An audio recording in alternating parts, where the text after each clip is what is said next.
네, 안녕하십니까, 구독자 여러분. 북한에서 온 광아치입니다. 오늘은 지난 시간에 이어서 저의 탈북 스토리를 마저 얘기해 보려고 합니다.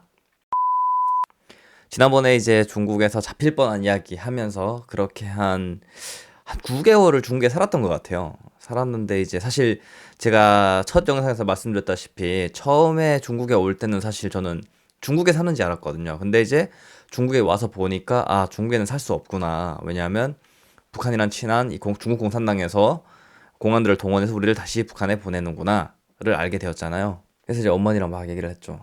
아니, 이렇게 평생 숨어 살려고 온 게 아니지 않냐. 근데 사실 뭐 그때까지도 저를 데려올 때까지도 어머니는 뭐 한국에 간다는 생각은 없다고 하더라고요. 그냥 중국에 오면은 북한보다 잘 사니까 그냥 뭐 우리를 좀 공부시켜서 살아야지 뭐 이런 생각을 했다고 하더라고요. 근데 그러다가 어머니도 이제 뭐 탈북자라는 한국에 있는 탈북민이라는 존재를 이제 알게 된 거죠. 그러면서 이 사람은 어떻게 갔지? 해서 막 엄청 이제 한국에 오고 싶어가지고 막 루트를 여기저기 찾아봤는데 사실 뭐 그게 원래 뭐 여기 가족이 와 있거나 해서 뭐 원래 먼저 와 있는 가족이 데려오는 거 아니면은 사실 뭐 아무 뭐 대책 없이 나온 탈북자 입장에서는 그게 되게 쉬운 일이 아니거든요. 한국으로 가는 루트를 찾는다는 게 어디 가서 뭐 어디 나 탈북자인데 나 북한에서 온 사람인데 한국 가고 싶다 한국 가는 브로커 아니야 좀 소개시켜줘라라고 말할 수 있는 입장도 아니고 그렇다고 뭐 친한 사람이 있는 것도 아니고 하다 보니까 저희 어머니도 어떻게 보면은 되게 대단하신 분인 것 같아요. 인터넷으로 이제 여기저기 어떻게 찾다가 뭐 탈북자 관련된 각종 기사를 찾아보고 인터넷 게시글 찾아보고 하다가 어떤 인터넷 카페 같은 건가를 발견하게 된 거예요. 거기다가 이제 혹시나 해서 그냥 우리의 사연을 쭉 썼다고 하더라고요. 댓글로. 썼는데 갑자기 그 메일로 바로 이제 연락이 온 거죠. 나는 이제 뭐 이렇게 대한민국에서 이렇게 뭐 인권 운동을 하는 NGO 뭐 어떤 사람이다. 댓글을 받고 도와드리고 싶다. 뭐 도움 받고 싶으면 무슨 메일로 이제 이 메일로 이제 답신을 해라. 뭐 이렇게 이제 온 거죠. 사실 뭐 처음에는 이제 솔직히 막 의심도 하고 막 이게 맞나 아니나 혹시 뭐 아니면 어떡하지 뭐 이런 생각도 하긴 했지만은 뭐 솔직히 뭐 그래 뭐 어떻게 하겠어요. 뭐 딱히 우리가 뭐 어디에 기댈 것도 없는 상황에서 사실 뭐 그냥 뭐 썩은 동아줄이든 뭐 황금 동아줄이든 어쨌든 내려온 동아줄이니까 일단 잡아보자 뭐 이런 입장이었죠. 그래서 어머니가 이제 쭉 소개를 써서 보냈어요. 보내서 이제 뭐 그게 뭐 몇 번 연락을 하다가 이제 전화번호까지 교환해서 어떻게 연락을 했다고 하더라고요. 어찌됐건 간에 그런 신뢰 뭐 만난 적은 없지만 어떤 신뢰를 기반으로 해서 막 연락을 하다가 이제 탈북 일까지 정하게 된 거예요. 그때가 9월이었나 10월이었나 우리 이제 한국 갈 거다. 이거 어떻게 가냐 이랬더니 뭐 그냥 갈 수 있다. 뭐 이렇게만 말씀해 줬거든요. 근데 그러다가 이제 하루 어머니가 밖에 나갔다가 우리 집으로 심양에 있던 저희 집으로 다른 북한에서 오신 분들을 5명인가? 그치 한 5명을 데리고 온 거예요. 우리 집으로. 그럼 우리까지 7명이 되었잖아요. 물어봤더니 이제 뭐 여기 중국 여기저기 다른 지역에 살던 탈북자들이었는데 그러니까 아까 우리랑 연락이 되었던 그 NGO 그분이랑 이제 연락이 닿아서 이제 우리랑 같이 가게 될 탈북자들이라는 거예요. 그러고 이제 브로커도 당연히 왔었죠. 그래서 막 왔더니 이게 진짜 맞긴 맞구나 해서 이제 며칠 날 떠나기로 했죠. 근데 이제 그 저희가 이제 혹시 모르니까 다 그 가짜 신분증을 만들었었거든요. 중국 가짜 신분증을 만들었었는데 사실 저희 모두 다 이제 중국어를 잘 하지를 못했어요. 그냥 뭐 조금 하는 정도지. 근데 이제 거기 어떤 형이 있었는데 그 형은 한 12년인가? 뭐 10몇 년을 중국에 살았다고 하더라고요. 좀 시골에 살긴 했는데 그래서 중국말을 엄청 잘하는 거예요. 그래가지고 그러면 우리 가짜 신분증을 네가 다 가지고 있어라라고 맡겼었죠. 맡기고 이제 심양에 그 베이짠이라고 북역이라고 이제 역이 있거든요. 기차역. 그래서 우리 기차를 타고 이제 저 남방 지방까지 갈 거야. 이래서 이제 기차 타러 딱 날 정해서 우리 집에서 그때까지 막 다 먹고 자고 하다가 이제 딱 출발을 했죠. 그 베이짠으로 가까웠어요. 우리 집에서 멀지도 않았어요. 다 택시 타고 이제 딱 갔는데 저랑 어머니가 먼저 들어가고 중국에는 우리나라는 없죠. 기차 탈 때 경찰이 서 있고 그러지 않잖아요. 용산역에서 KTX 한번 타봤는데 그냥 뭐 내려가서 기차표 가지고 그냥 가서 기차표도 아닌지 그냥 어플로 해가지고 그냥 타는 거잖아요. 그냥 시간 맞춰서 해당 자유롭게. 근데 중국은 이제 개찰구에 막 다 막 경찰들이 막 서 있더라고요. 저는 사실 그 중국에 있을 때 너무 막 그 트라우마가 있어가지고 막 제복만 보면은 막 부들부들 떨고 그랬단 말이야. 이제 중국은 또 뭐 식당 같은 데 가면은 막 제복 같은 걸 입고 있어. 애들이 막 환희 꽝이 하는데 막 처음에 모르니까 경찰인가 막 쫄아있고 막 어찌됐건 그 제복에 대한 어떤 그런 두려움이 있었는데 딱 가는데 뭐 경찰이 막 서 있는 거여서 지금 말 건너면 큰일인데 했는데 이제 저희 어머니랑 저랑 이제 제일 먼저 들어갔죠. 근데 저희는 그냥 통과됐어요. 삑 기차표만 찍고 그냥 들어갔어요. 그다음 뒤에가 어떤 아이 어머니랑 그 딸 둘 데리고 난 그 어떤 가족이었는데 그분들도 이제 그냥 통과됐어요.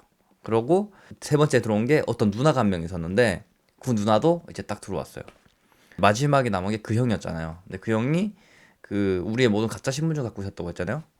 근데 왠지 모르겠는데 그 형은 시골에서 이제 일을 많이 했나 중국에 있으면서 엄청 얼굴이 막 까맣고 타가지고 까맣고 막 머리도 엄청 막 반삭하고 해가지고 어쨌든 그랬어요. 막 제가 느끼기에는 뭔가 북한에서 온 지 얼마 안 됐다 뭐 이런 느낌을 받았었는데 뭐 오래 살았다고 하더라고요. 근데 어쨌든 딱 가다가 공안이 딱 세운 거야 그 형을. 그래가지고 신분증을 보여달라고 했죠. 근데 사실 이제 중국이라는 게 막 시골에 사는 사람들 있고 사실 신분증이 없는 사람도 진짜 있단 말이에요. 막 그냥 출생신고도 안 하고 이런 사람들이.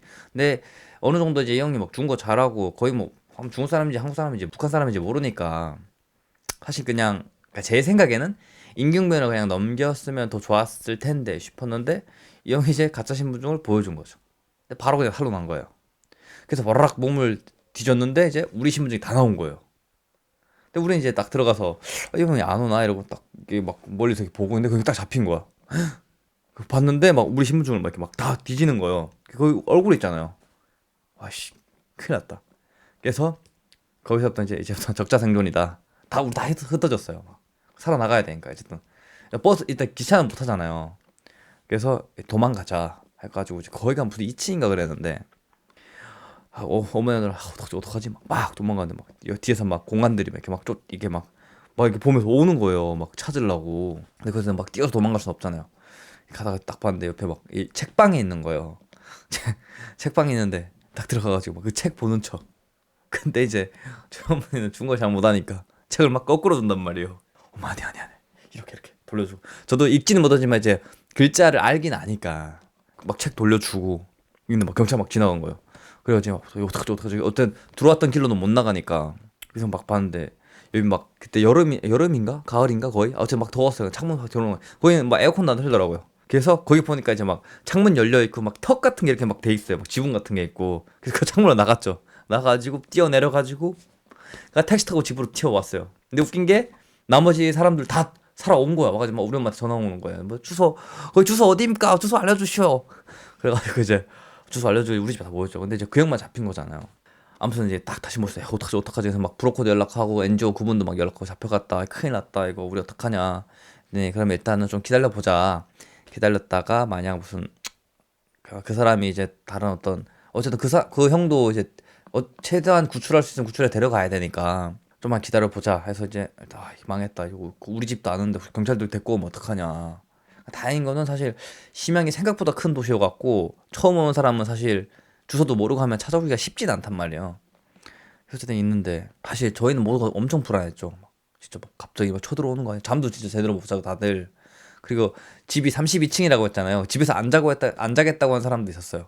혹시 쳐들어오면 어디 진짜 갈 데가 없으니까 내려가 거의 뭐 놀이터 같은 데 자겠다. 그게 더 이상하니까 그냥 안돼 자자 막 이렇게 겨우 설득해서 어찌됐건 있는데 다음 날인가 다다음 날인가 갑자기 저희 어머니 전화로 이제 전화가 온 거예요. 그래서 뭐 여보세요 했더니 뭐 박미 어머님 저입니다 뭐 누구입니다 막 하는 거예요. 그 형이 전화 온 거야. 야 너 뭐야 어떻게 전화했더니 경찰이 자기를 놔줬대요 공안이. 그래서 뭐야 이게 뭔 소리야. 우린 믿을 수가 없잖아. 이 새끼가 팔았다 우리 팔았다 100%다 팔아가지고 지금 우리 지 살고 우리 잡으려고 오는 거다. 솔직히 저는 그랬죠. 이 절대 가면 안 된다. 막 자기 좀 데려오라는 거예요. 자기 나왔는데 어떻게 좀 가고 싶다. 막 거기서 막 사람들 안 된다. 강미 어머니 가지 마시오. 가면 잡혀갑니다. 막. 근데 이제 우리 엄마는 이제, 근데 어떻게 전화 왔는데 어떻게 그러냐. 진짜 나 보낸 것이 있으니까 데려와야지 않겠냐. 그래서 간다는 거예요. 저는 진짜 진짜 또 엄청 원망했죠 그 형을. 왜 잡혀가지고 진짜 우리 위험에 빠뜨리고 막. 사실 사람이 그런 상황에 처하면은 내 생각만 하게 되니까 어쨌든 진짜 어쩔 수 없어요 그게. 진짜 막 내 목숨이 달렸다고 생각하니까 솔직히 뭐 사실 배는 게 없더라고요. 예. 진짜 그래서 진짜 남을 위해서 진짜 자기 목숨도 던지는 사람들 보면은 진짜 대단한 사람인 것 같아요.